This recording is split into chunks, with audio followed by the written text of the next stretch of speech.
हे निष्पापे, तुम सब देवताओं की माता, यज्ञ की कारण रूपा और संपूर्ण तीर्थों की तीर्थ रूपा हो, हम तुम्हें सदा नमस्कार करते हैं। तुम्हारे ललाट में चंद्रमा, सूर्य, अरुण और वृषभध्वज शंकर हैं। हुंकार में सरस्वती, गलकम्बल में नागगण, खुरों में गंधर्व और चारों वेद तथा मुखाग्र में चर एवं अचर संपूर्ण तीर्थ विराजमान हैं। परम गौ भक्त संत नामदेव जी ने लोगों को ईश्वर भक्ति का सच्चा मार्ग दिखाया। ईश्वर कृपा से समस्त भारत के लोगों के कल्याणार्थ जब संत नामदेव यात्रा पर निकले, उस समय उनके साथ ज्ञानेश्वर, सोपानदेव, निवृत्तिनाथ, बहन मुक्ताबाई, सांवता माली, गौर कुम्हार, चोखा मेला, सेनानाई, नरहरि सुनार, गोणाबाई आदि संत महात्मा अमृत रस बरसाने महाराष्ट्र से चल पड़े। धीरे धीरे संत नामदेव की कीर्ति समस्त भारत में फैलने लगी। जब यह संत मंडली भारत भ्रमण करते हुए दिल्ली पहुंची, उस समय दिल्ली में मुगल शासन था। बादशाह को सूचना मिली कि नामदेव संत मंडली के साथ दिल्ली पहुंच गया है। वह लोगों को हरि नाम कीर्तन सिखाता है। बादशाह ने सिपाही भेजकर सारी संत मंडली को बुला लिया। बादशाह ने नामदेव को मुसलमान बनाने की बात सोचकर कठिन परीक्षा ली। यह सोचकर कि हिंदू गाय की कुर्बानी से ठिकाने आते हैं, बादशाह ने गाय मंगवाकर कसाई से उसका सिर कटवा दिया। यह दृश्य देखकर सब दांतों तले अंगुली दबाकर रह गए।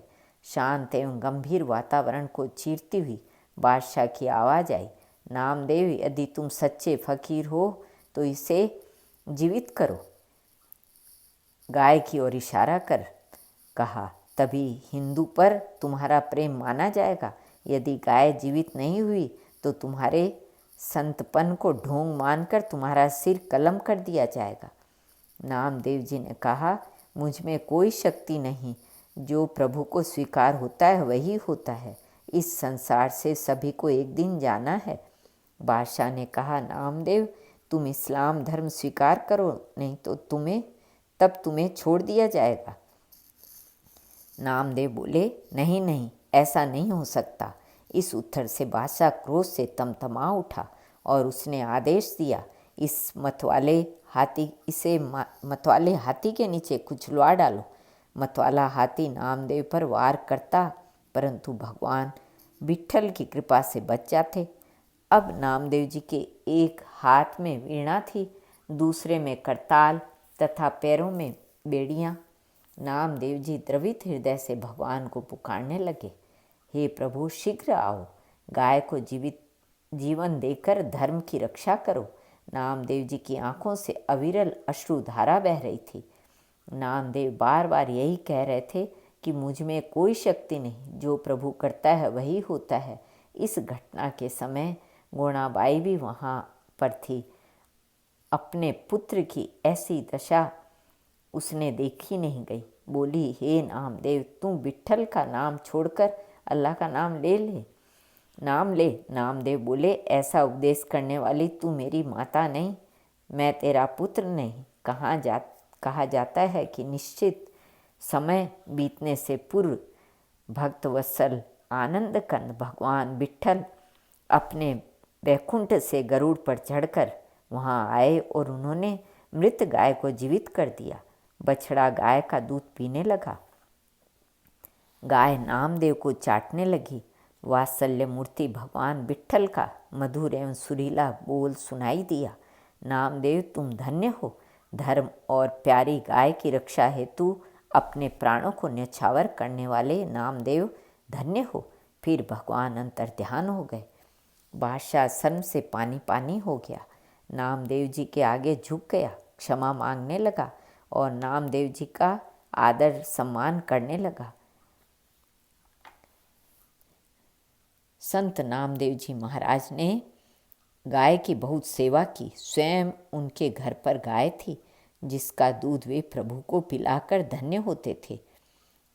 एक बार जब गाय ब्याही तो उसका दूध स्वयं नामदेव जी ने भगवान विट्ठल को पिलाया। नामदेव जी की वाणी में जगह जगह गाय का वर्णन मिलता है। भक्त की भगवान को प्राप्त करने की जो व्याकुलता में तीव्रता एवं आतुरता होती है, उसे नामदेव जी ने यूँ व्यक्त किया। नामदेव जी का कहना है, हरि नाम के विषय में मेरी तालाबेली व्याकुलता उसी प्रकार की है जिस प्रकार गाय का बछड़ा गाय से बिछुड़कर व्याकुल होता है, जिस प्रकार मछली को पानी से बाहर निकालने पर व्याकुलता होती है और पानी के बिना वह अपने प्राण भी त्याग देती है। यहाँ नामदेव ने अपनी भगवान के प्रति व्याकुलता की उपमा बहुत ही सुंदर ढंग से गाय और उसके बछड़े से की है।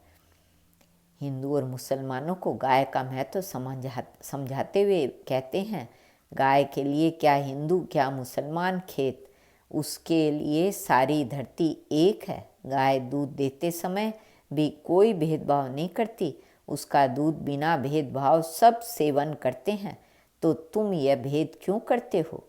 डंडा मारकर उसकी टांगें क्यों तोड़ते हो? नामदेव जी महाराज ने अपनी वाणी में गोदान की महत्ता पर प्रकाश डालते हुए कहा। इस प्रकार संत नामदेव जी महाराज ने विट्ठल की भक्ति के साथ ही गौ सेवा करने का महत्वपूर्ण संदेश लोगों में वितरित किया। उनके त्याग, वैराग्यमय, भक्तिमय जीवन पथ में गौ का विशिष्ट स्थान था।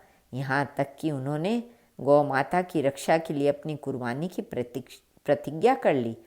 तत्काल विट्ठल भगवान की कृपा से गाय जीवित हो उठी। धन्य है गौ सेवक नामदेव जी, उनका गौ प्रेम अतुल्य है, बद्ध है। किंतु विडंबना है कि आज गौ माता की स्थिति बड़ी ही दयनीय है। हजारों गौ भक्तों की कुर्बानियों पर भी गौ रक्षा में कोई सुधार नहीं आ सका है। हमारी गौ मांसाहारी मुसलमान भाइयों को हमारी नहीं तो अपने काजी मुल्लाओं की बात भी माननी चाहिए कि जिन्होंने कुछ सोच समझकर और देख सुनकर ही कहा होगा, बस बखसी हिंदू मैं तेरी गाई। श्री कृष्णार्पण मस्तु।